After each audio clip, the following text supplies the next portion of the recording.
Hey there, and welcome to the Reclamation Room. I'm Ashana, and I'm so glad you're here. This is a space for women reclaiming themselves after narcissistic abuse. If you've ever felt like you were too much, not enough, or both at the same time, you're in the right place. I created this podcast because I know what it's like to lose yourself in overgiving, overperforming, and still wondering why it never felt like love. I've walked through trauma, toxic relationships, and the long road of self-reclamation, and I'm here to walk with you.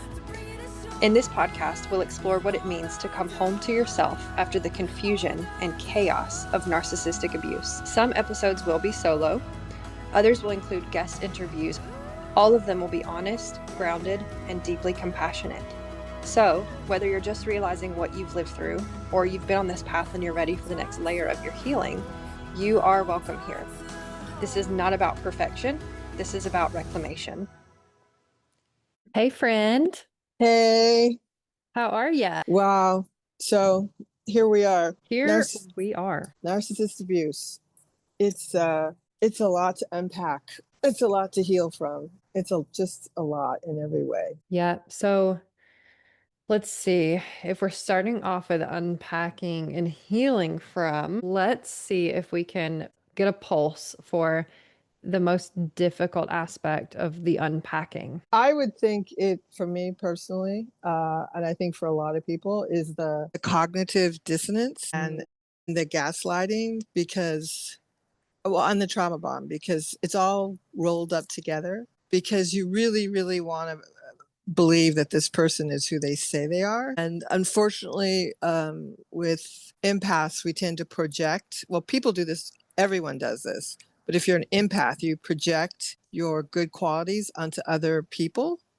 And you're like, well, I would never do that. And because you never would, because that's not how you're wired, you can't fathom that somebody else would be so manipulative. So personally, I think that's the most difficult. And I've spoken with people that have had a narcissistic parents, a mother in particular, and it was so hard to get through to that person because, everyone is so disconnected from the divine feminine, and we're so disconnected from ourselves. And, that's the deepest wound. And it affects everybody. It affects men, it affects women, and probably even more so for women, because that's our own nature, is the feminine. Like if you're disconnected from your mother, the Mother Earth, then you just don't feel safe. And no one wants to believe that their mother doesn't love them and is just using them. So I would say that's the most difficult part of it to unpack. Yeah. As women, it's important to look at this in the scope of women, because this is a show that's geared mostly towards women. But you said that feminine, that's our nature. And I think that that's another aspect tied up in that, is that if it has been narcissistic wounding from a female, we internalize that and then we shy away from it. We don't want to exhibit that. But on the flip side, if it was wounding from a male, then there's the whole aspect of what does that mean for our future relationships with males as a female, as a feminine? Even if we're Yes, not heterosexual, we still have these different energies at play here. And it's like, who hurt you, and what parts of that did you not want to exhibit in yourself, and what parts did you not want to see in a future partner or friendship? exactly. And the mother wounds is just like the basis of all the wounds, and the relationships with men and women, and the whole feminism. And they've directly attacked women at their core with a feminist agenda. And they're just cutting women off from their roles as nurturers and as mothers. And they make it look like it's just, well, that's horrible. You need to be just like a man. That's caused more damage to the whole culture, to the whole psyche, and to our Mother Earth. So many people are disconnected from Gaia, from Pachamama, and that's where it all starts. And if you don't have that with the Earth that supports you, that loves you, that nurtures you, that's the whole basis of capitalism and corporate structures and just tearing everything down. And it's a huge problem. And it doesn't just affect women. It doesn't just affect women and men. It's a global issue. It affects everybody and everything, because everything is connected. It's all holistic. It's all quantum. Everything's entangled. You can't separate yourself from nature. Yeah. Yeah, I'm hearing you in the words that you're saying, and also in the underlying meaning that it has for me, because of course that's the lens that I'm viewing things through. But I'm hearing you say that this wounding from narcissistic relationships, the what's left, the aftermath, it leaks out into everything. And so we have a culture, we have a society that might be denying that, might be trying to run away from it, might be, you talked about the feminist movement. Of course, someone could listen to this and negate what you're saying, and it all boils down to we could have defensiveness, we could have disagreements, but ultimately there's got to be healthy discussion. And I think to me, that's one big part of narcissistic relationships is there's not really such thing as healthy discussion. Yeah, it's my way or the highway. They're all about control. They're all about power. They're all about manipulation. You cannot reason with a narcissist. They're not able to self-reflect. There's zero self-awareness. They get very defensive if you point out something that they did. They say, why are you always bringing this up? You're so sensitive. Why does it always have to be about drama? It's DARVO, defense, attack, versus victim. And so they make themselves the victim when you're just point out something. For example, in my situation with my mother, she would just deny that she did anything. I mean, literally, she could be stepping on your foot and she would look at you like, I'm not stepping on your foot. I don't know what you're talking about. I don't feel anything beneath my foot. You're crazy. Yeah. So it's a waste of time. You don't get anywhere having a conversation and with a narcissist, and you certainly can't talk about your feelings because that's a foreign territory to them. And when you fall in love with one, it's you fall in love with yourself because they reflect your best qualities. Interesting. So do you mean they embody your best qualities or they help you to see them? Well, obviously it could be both. The whole myth about it, or the whole fable about narcissists, is looking at themselves in the pond, in the mirror, and they fall in love with themselves. So they're empty shells and they're chameleons. So they just pick and choose this little attributes of people. And they're actors, they're constant actors, and they're always playing. They'll have you convinced that this is who they are when they're just reflecting back your glory. That makes sense. Okay. So, of course, we have a spectrum here of like we could be dealing with full-blown narcissistic personality disorder, which is extremely difficult to confirm. We could just be dealing with someone who has these unchecked narcissistic tendencies here, but regardless, focusing on the experience that we've had and we've narrowed down, there's not healthy conversation here. I'm not able to be heard. There's no validation of my experience, and everything is tossed back onto me. I'm gaslit. I'm being blamed. So that leaves us with this aftermath of what comes next. And we talked about, we're uncovering it and we're looking at what happened. We're looking at, oh my gosh, the devastation. We don't really know which way is up. What comes next in healing? That's a good question. What comes next in healing? I think it depends on the individual because we're all unique and we all experience it differently. I think the first is recognizing that you're in a relationship with a narcissist and it's not going to get better. The cycle, it's the hot and cold cycle. So when they go, they're going to go hot and they're going to go cold. They're going to go hot and they're going to go cold. And when they go hot again, you think, oh, okay, I got through for them. It's going to happen. It's going to happen. And that's just to suck you back in because they can tell when they're losing you and then they jump back in. And so it's this endless merry-go-round.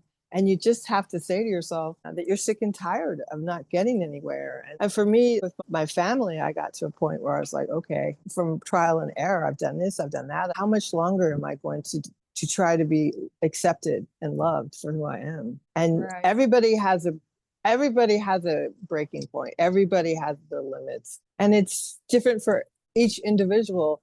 And you can't tell someone when they're ready. They have to decide for themselves. Like this example with this woman, she had to come to her own conclusion. You can point to the map, but it's like you can lead a horse to water, but you can't make them drink.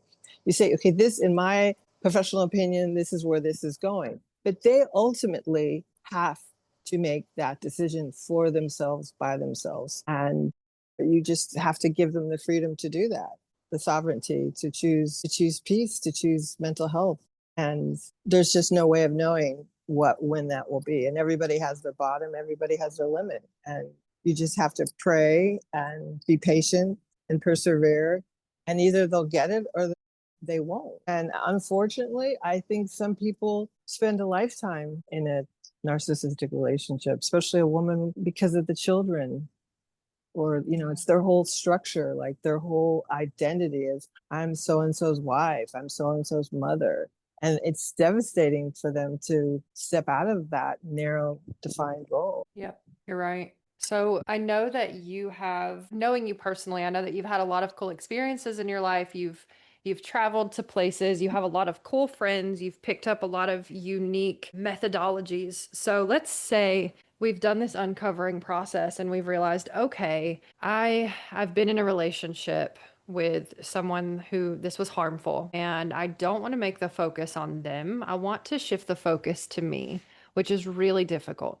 But I want to get to know myself and heal from all that I've been through and learn to love myself. I'm wondering if you have any particular strategies that you've picked up, along the way in your many travels and adventures that are helpful for you, that might be helpful for other people facing something like this. Well, ultimately, you have to do it for yourself. It's self-respect. You have to love yourself enough to say no more. Because when you continually put your head on the chopping block, you're not an active betrayal. That's not self-respect. You're committing abuse against your own personhood. And you can't blame the person anymore, because once you know what it is, you're volunteering for it. So you have to decide, what is your bottom? What is your limit?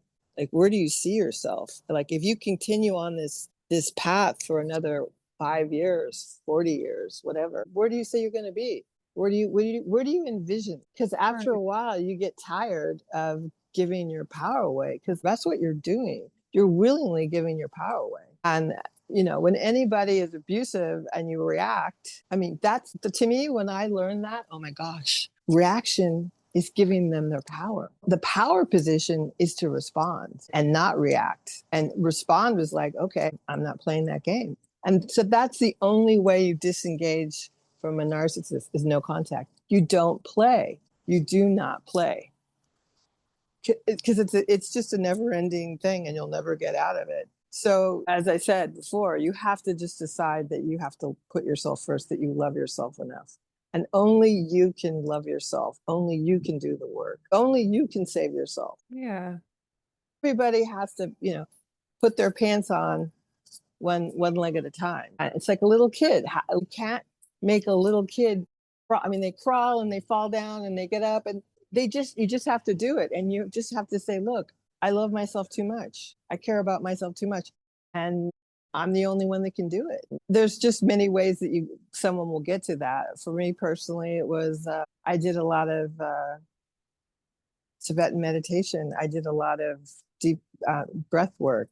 I did a lot of yoga. I did a lot of detoxes and cleanse, because everything is in your body. Anything that you've ever experienced, any trauma, even if it's something that you don't remember because you were in the womb and you were a fetus, that's still embedded somewhere in your cells. So the thing is about a physical cleanse, as the toxins come out, so do all the memories. They're hidden in there from the toxins. And people feel that, well, I need to get healthy. I need to lose weight to get healthy, but it's the other way around. You have to get healthy to lose weight, because your adipose tissue, fat, actually protects your internal organs from the toxins. So as you get rid of the toxins, and the body says, okay, I don't need this fat anymore.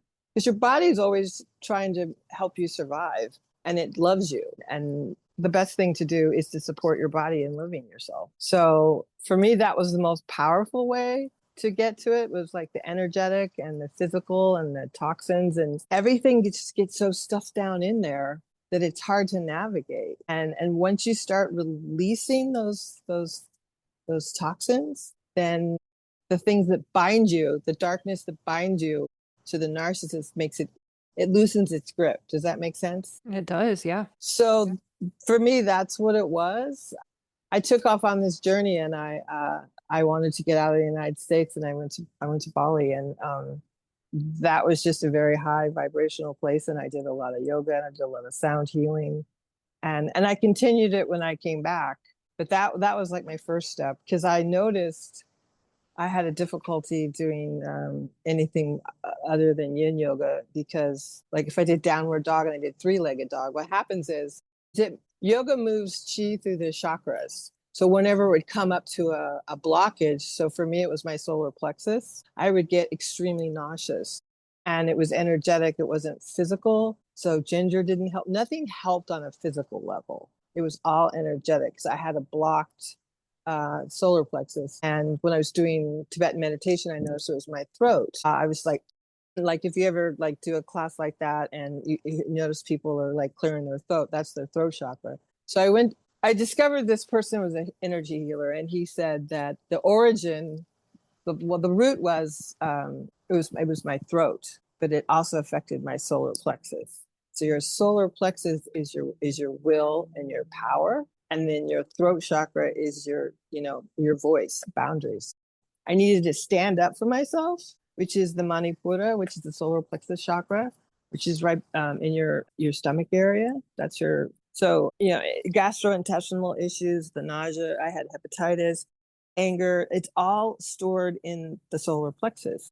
And I had a lot of righteous anger because of the abuse. So it was all there.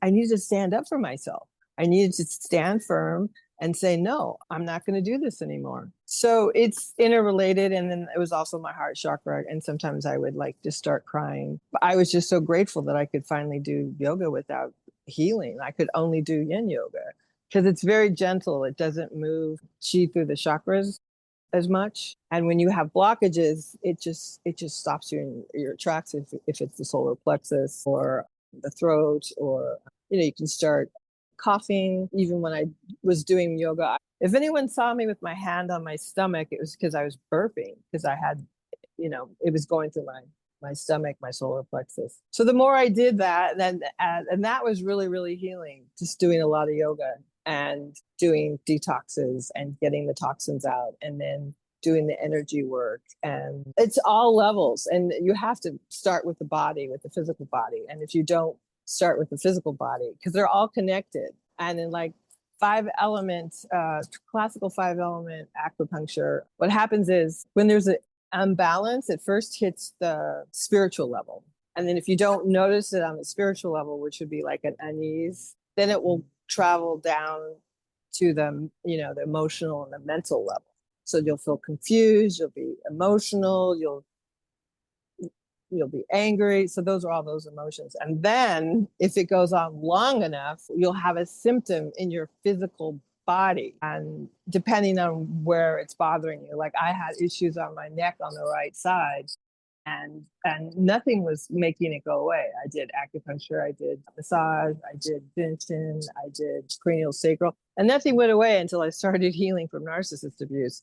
And the interesting thing about the gallbladder channel, it runs down the side of your body, and that's resentment and frustration, and it's paired with the liver. So the gallbladder is the masculine, the yang, and then the liver is the feminine. And because I was involved with the male, that's what was on the right side, and that's why it was the gallbladder. And he literally was a pain in my neck.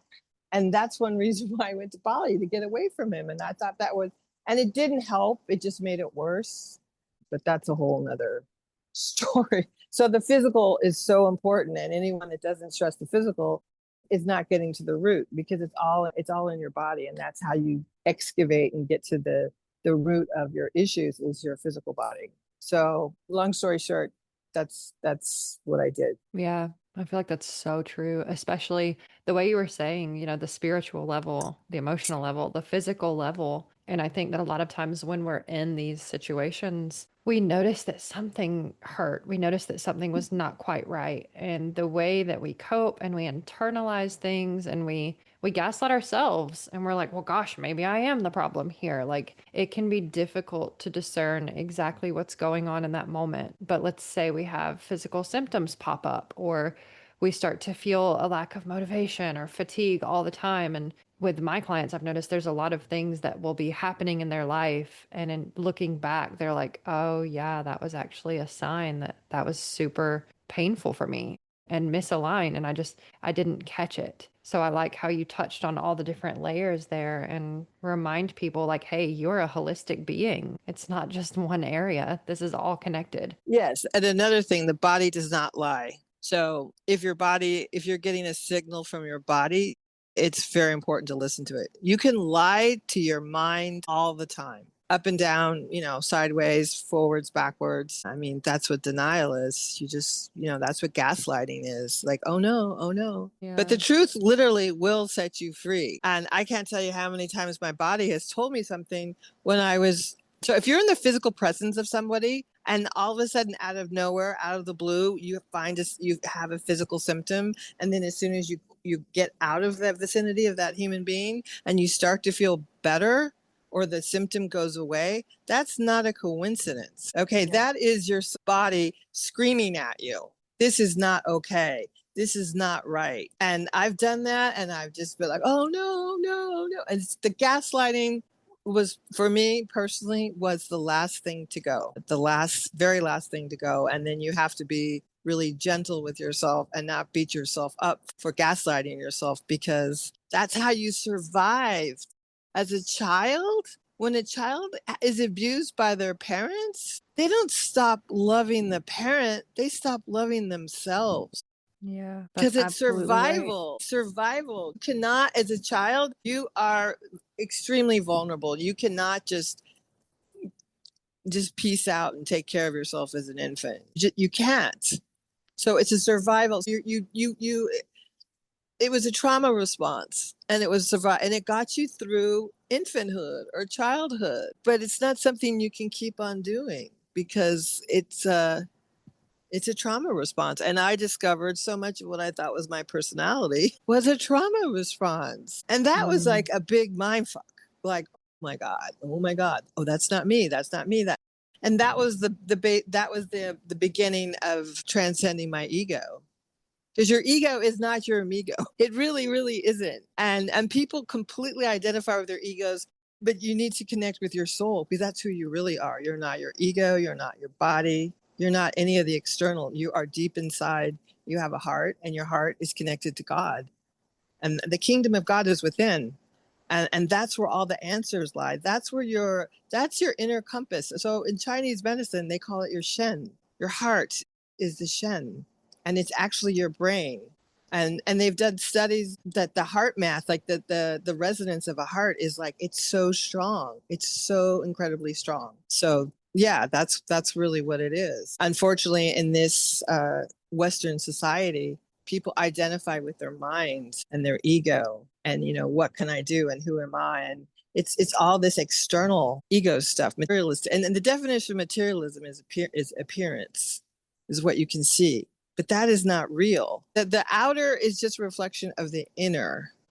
We're just conditioned to do that because we can see it, we can smell it, and we can touch it, and therefore it's real. But your thoughts are actually more real. And your anything that's in your mind, anything that's inspirational, that's more real. That comes from God. So kind of a convoluted subject, but it's really hard just to pick out one little tiny thing.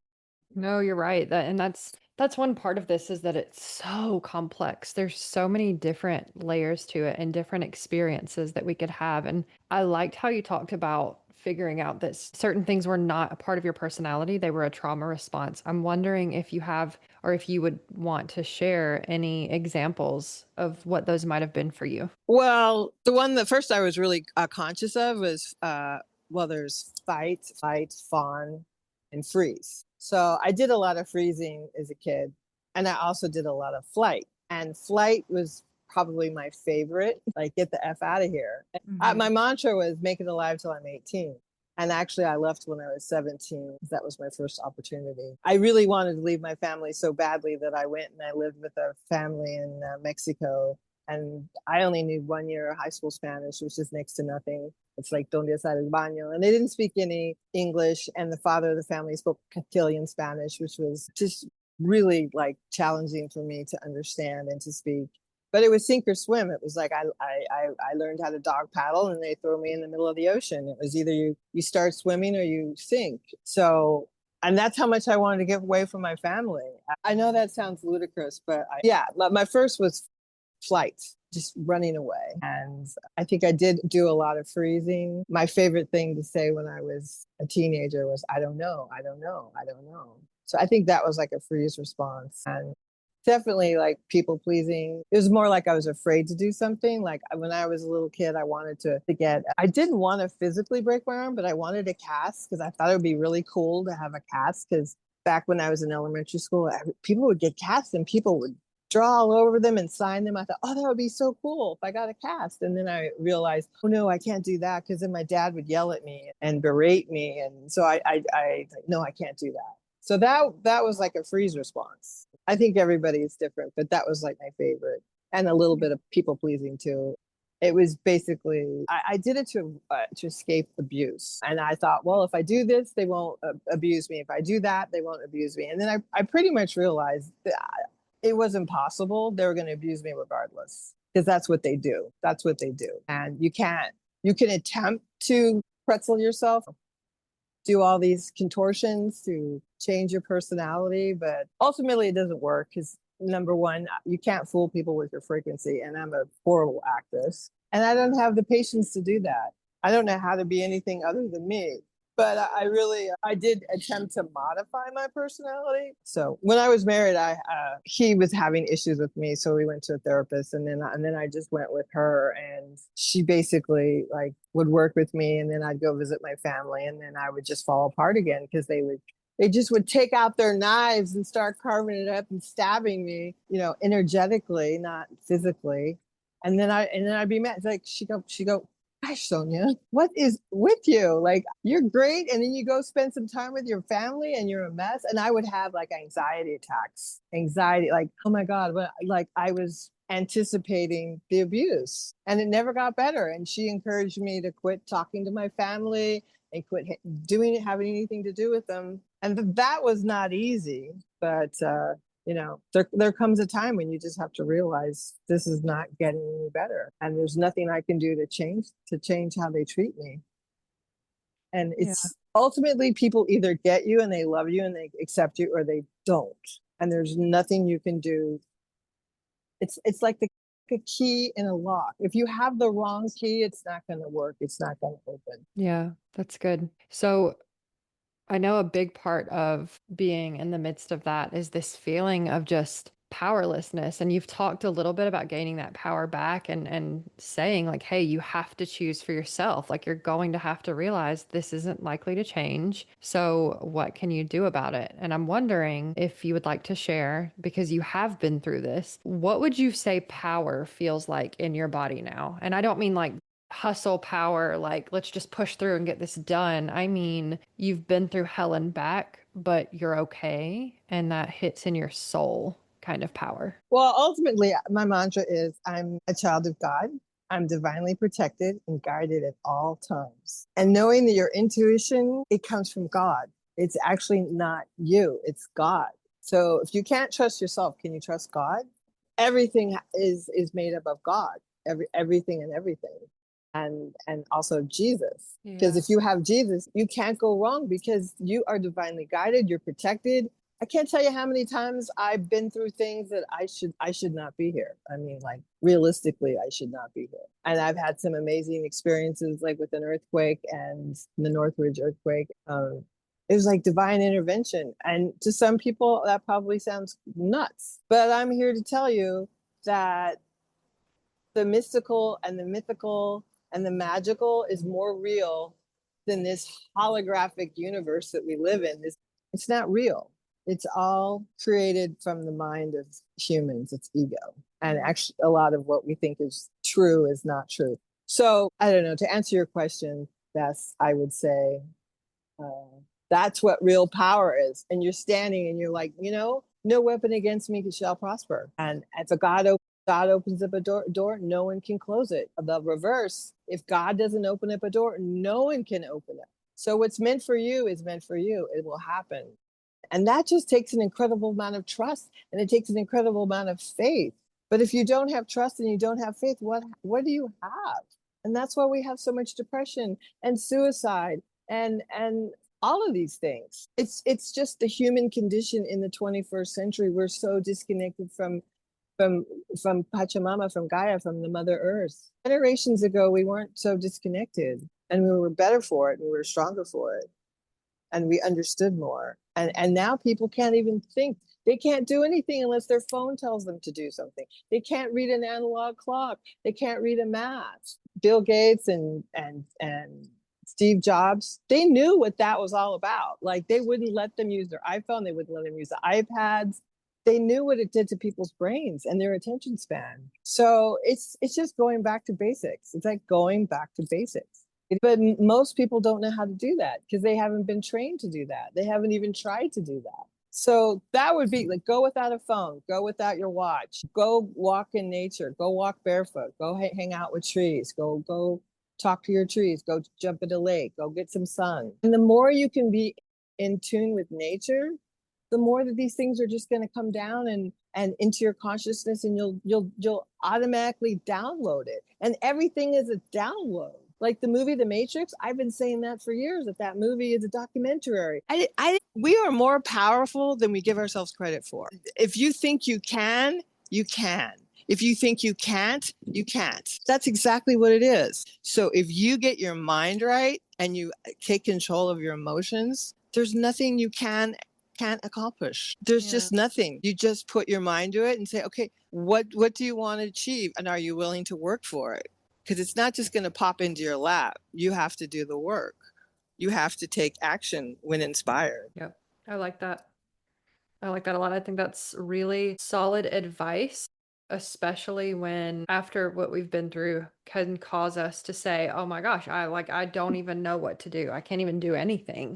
And it's like, just take that next step. Just take a step and then see how you feel from there. Yes, I love it when you said that to me. And that for me was extremely inspiring because we gave our power away. We completely, and someone said, I guarantee you, none of us is ever going to give our power away, ever, ever again. And that's when you lose. When you put someone on a pedestal and say, this person has all the answers. And when you do that, no. When you do that, you lose because nobody has more power than you. We're all equal. We all have the same ability to access the wisdom within. It's in our hearts. And nobody has a patent on that.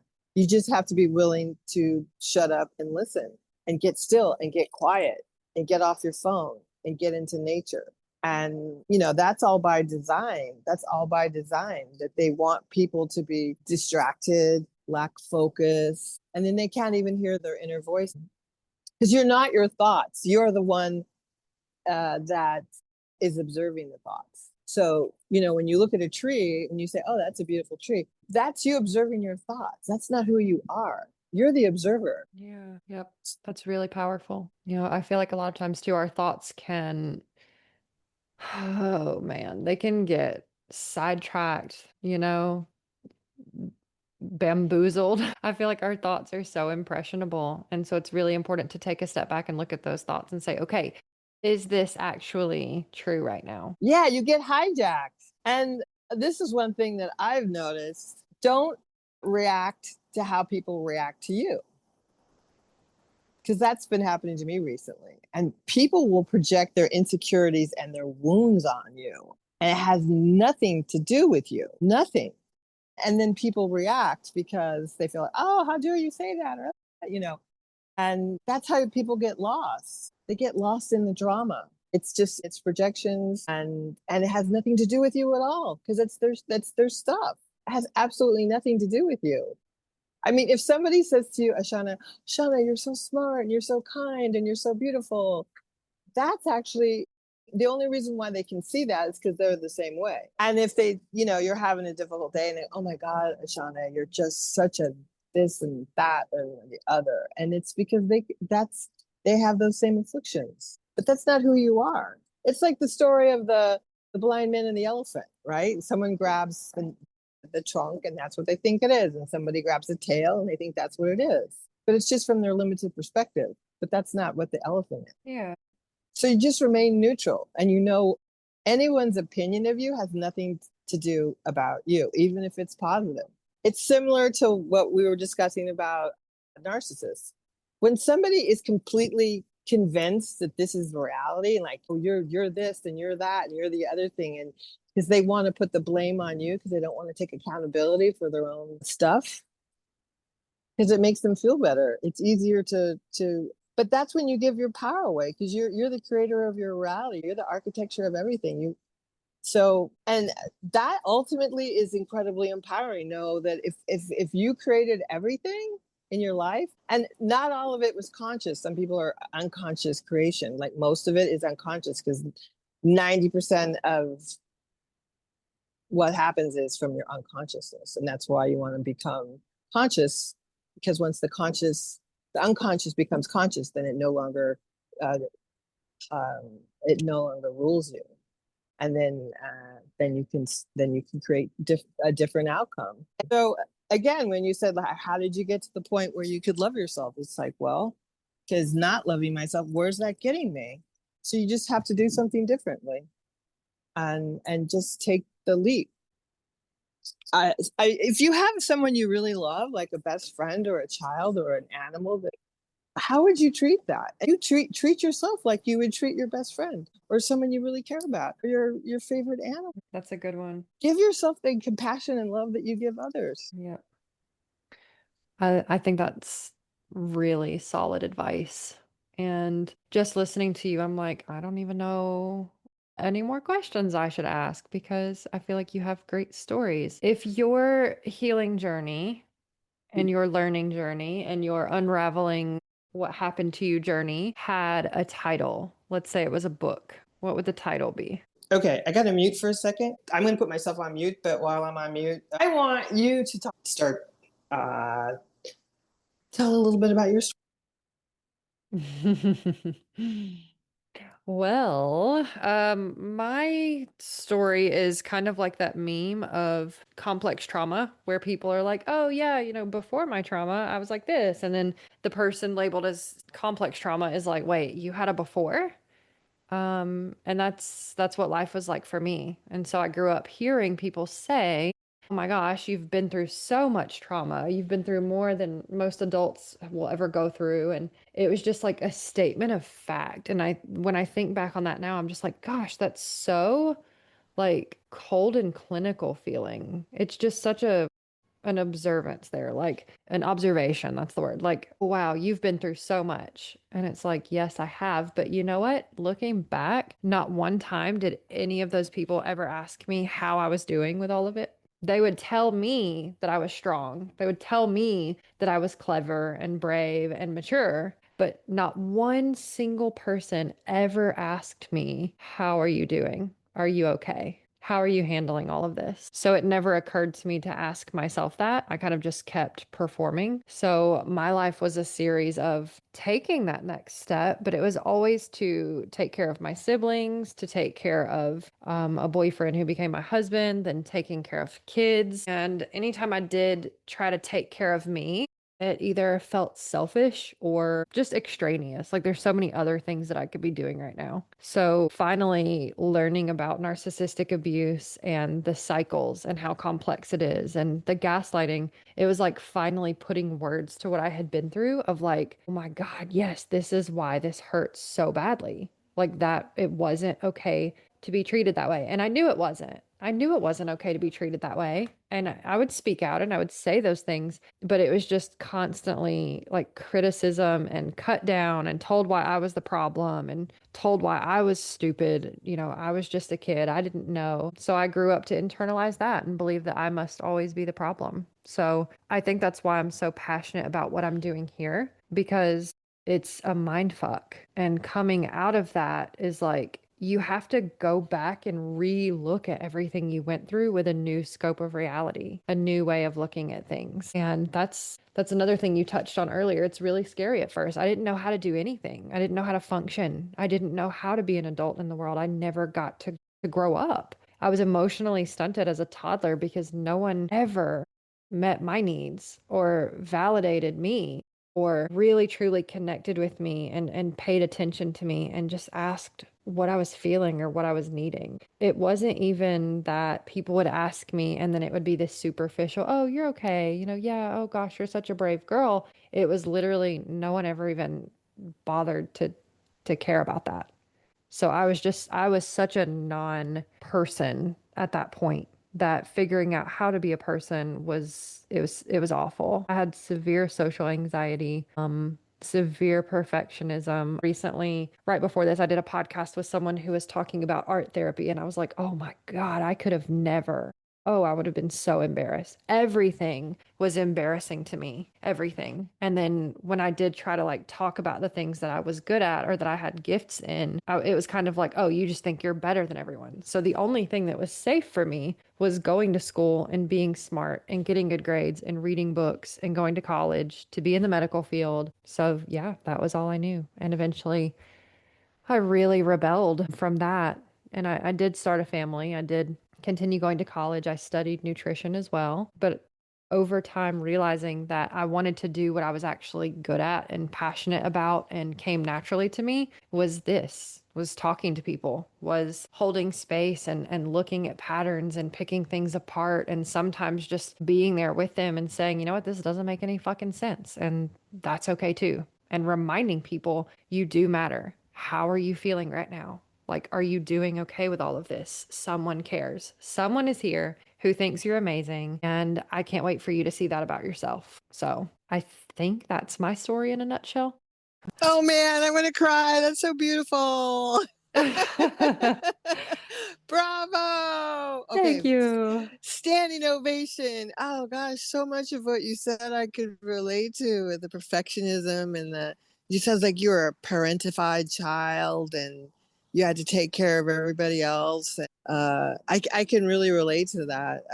It's a lot because of the narcissism. In my family, the rule was whoever woke up first had to make coffee, and that was us kids. So I was making coffee before I could ever drink it. And my dad used to, I mean, basically, I was his help. Like, go get me a beer.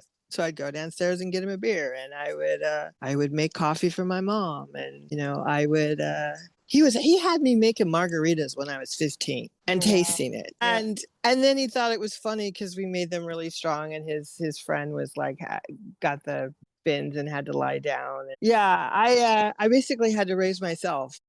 I mean, you would think that between all of that, someone would have sat me down. So I had two older sisters and then an older brother. And speaking of not being able to have needs, I was the youngest, and they just basically said I had no value, and I wanted to contribute at the dinner table, and they wouldn't let me speak. And I remember I tried raising my hands, and that didn't work. And finally, this is really kind of humorous, and my brother made fun of me, but I lifted up my shirt and I started hitting my stomach and said, I have a tummy ache. Yeah, it's hilarious. It's like, yeah, dude. I mean, you're hitting your stomach. Of course you have a tummy ache.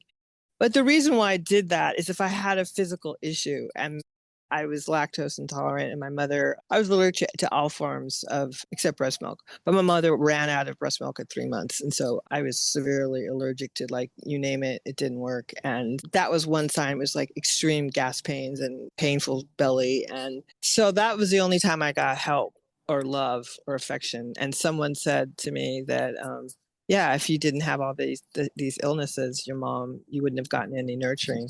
So Aw. yeah, basically my mom was an anti-mom. She was just she just had no motherly instincts, and I was terrified of going to kindergarten because my mother kept me out of like preschool. I was like really unsocialized because she didn't want me to go to birthday parties because of the allergies, because of the cake, and because of the ice cream. And she thought that if I was lactose intolerant, then, oh, well, you're allergic to this. And she just extrapolated it. It wasn't even known. She just thought, oh, she just went paranoid. And so it was terrifying for me to go to kindergarten because I had no like socialization whatsoever, and like none. And I was just having a meltdown and flipping out. And my mom was like, it's no big deal.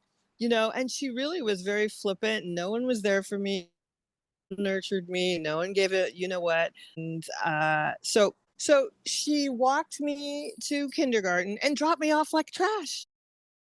You know, when you go down to the corner and you drop off your trash can and you just leave it there? Anyway, the kindergarten teacher says to all of us, okay, now, boys and girls, find your mother and hold her hand. Yeah, no mom. So I had to hold the hand of Ruthie Berkey, my best friend's mom. And for years, whenever I did anything outside of my comfort zone, like move or whatever, I reverted back to a 5-year-old kid. Yeah. That I was impotent and oh gosh, it was just so I can so relate to what you were talking about. You know, needs, what are needs? What are my needs? And I remember hearing that and just crying and crying and crying because I had no idea what they were and no one ever asked me or cared, you know? And yeah, you were definitely a parentified child, that you were taking care of everybody. But that's not the job of a child. You're supposed to be taken care of. You're not supposed to be, I'm not supposed to be running around taking care of my mom, making her coffee. Like, what the hell is that all about? Like, you didn't give birth to me to be your free help, your labor. I don't know. You know, it's just narcissistic abuse. You know, the first 7 years of your life, you're just a sponge. And when you learn these things and you learn not to love yourself because it's not safe to do that with your family, with your parents, you're just severely handicapped. You basically have to go back to square one. And that is really daunting. And most people have had trauma and they have to go back to square one. But that's the reason why people don't want to do it, because it's difficult and your inner children are like, oh my God, I'm gonna die. And you're not, you know, like that scene in the Hangover. Did you die? Yeah. Did Yeah. you die? And like you said, like, you take the next step. You take the next step because you're not gonna die. If anything, you're gonna fly. You gotta die to fly. You gotta jump. And I remember hearing this from Steve Harvey, you know, and I know of all people, but he said you have to jump. You have to just take that leap and believe the parachute's gonna open up. Because there's no guarantees. You can't, if you wait till you're guaranteed, and you probably have that thing with, you know, having children. Like, there's no perfect time. There's never a perfect time. And there's never a perfect time to jump off that cliff and to go into the great unknown. And whenever you get out of your comfort zone, it's going to feel uncomfortable. But isn't it better to do what you're scared to do and then fly? Because otherwise, what's the alternative? You're going to be stuck. Okay, if you don't do anything, you're stuck and you're miserable. And if you go out and do something that's like threatening, you have a possibility of creating some real magic if you jump. I love that. I love that so much. That's perfect. Well, I think honestly, that's how I've done what I've done in my entire life, is I just take those leaps. I just keep on taking leaps. And I'm not gonna lie, sometimes it takes a lot for me to take a leap, but you have to get sick and tired of being sick and tired. And I had this revelation, because my whole healing journey, I had to spend a lot of time in solitude because I was such a mess. I was so ratchet. And when you're so dysregulated, everything sets you off.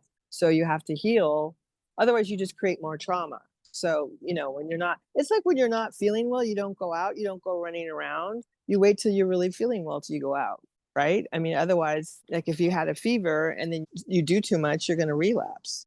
I mean, you can't coddle yourself or baby yourself, but at the same time, you have to treat yourself with compassion and grace. And then when you really start feeling, okay, now it's time to jump out. And so I looked at myself and I was like, okay, what have I done? I've done all this healing, but what's next? What's next? And I see other people and they got married and they have this kid and they did this. And I really felt like, gosh, what's my problem?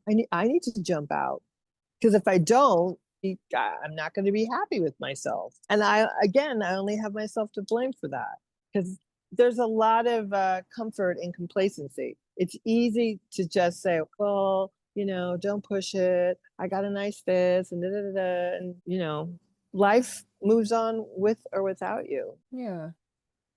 That's good. You know, the train is going, and you can either jump on and get with the program, get with the train, or you can just watch it go by and watch it go by. And I think some people live their whole lives like that, you know, and that's just tragic.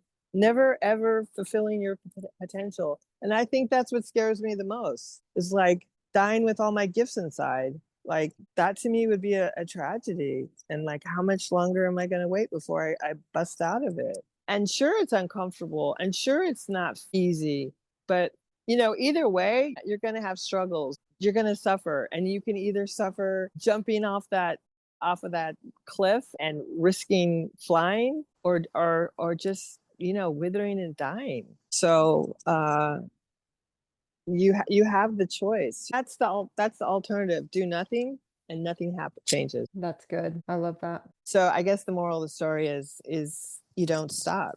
You just keep on going. You take a break. You don't like quit, but you just take a pit stop. Yep.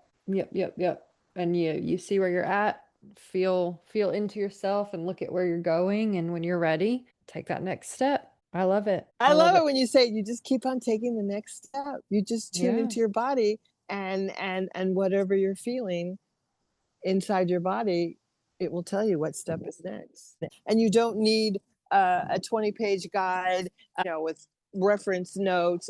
That's outsourcing your power. I think people can become overly dependent on something outside themselves. And I think that's the danger of certain professionals. They don't have a vested interest in quote unquote getting you well. Yeah, because if you have to keep coming back to that person and you're not really leaning on yourself. Yeah. Okay, so I'll wrap it here, and I just want to say thank you for coming on the show and having the conversation with me. This has been some great insights for people to be able to be on firm ground again, I think. Well, thank you for having me. I thoroughly enjoyed it. It was just like a shot in the arm. It was exactly what the doctor ordered. And I've wanted to, people have told me for years that you should do a podcast. So I'm honored and really happy to be able to contribute. So thank you. Thanks for spending time in the Reclamation Room. Be sure to follow or subscribe so you never miss an episode. And if this supported you, consider sharing it or leaving a review. You're not alone, and your reclamation is sacred.